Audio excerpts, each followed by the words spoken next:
Poison Apple has a really fun origin story.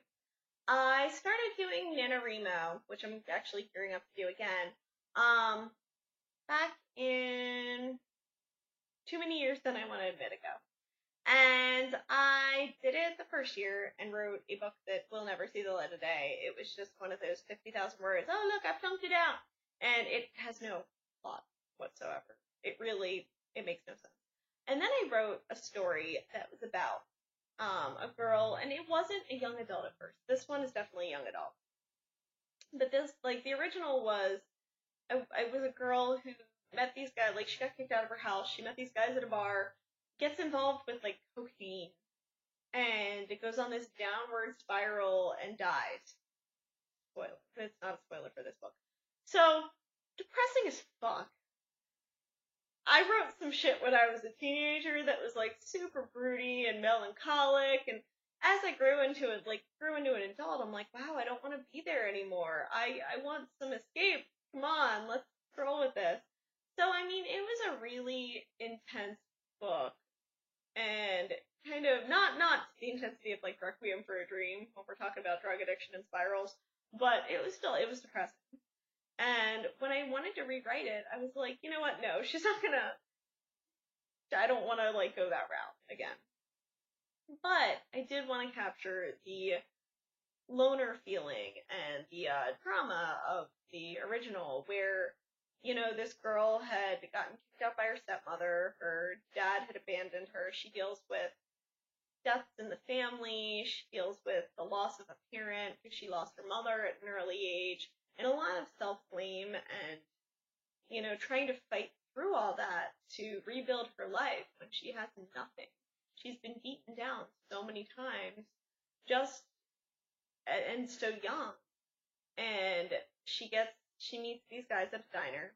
I've been a diner rat my entire life, so diners usually do crop up in my books. It's not shocking to find, a diner excursion, because it is one of the most, not repetitive experiences of my life, but I guess, they've been around. It's a cyclical thing. I've been going to diners, on a weekly basis since I was a teen.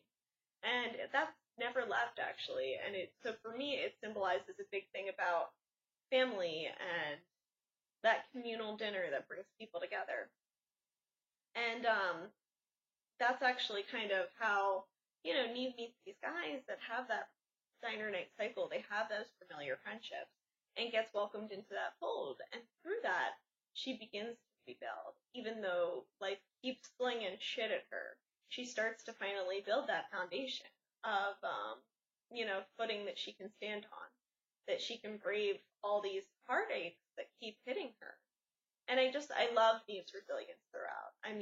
She hits some lows, some really deep lows, but I hope as readers you understand why she's pushed to those places and why she might feel stuck. Because she's 18 and hasn't known a different life, she's been pushed down so much that it's really hard to break those cycles and patterns sometimes.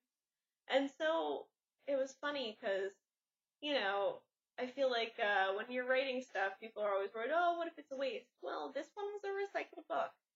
This one was formed from a really weird Coke book called White Rose, and now it's Poisoned Apple, and a way less depressing, but still, I think, pretty emotionally hard-hitting.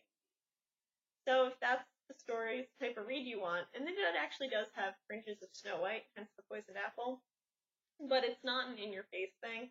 If you're expecting a Snow White story, you're probably going to be disappointed. This actually just follows the story arc of Snow White symbolism. So if that's the sort of read you want, you're in for fairy tale-esque feel, and, watching someone persevere through some deep stuff, this would definitely be a read for you. You can check out Poisoned Apple.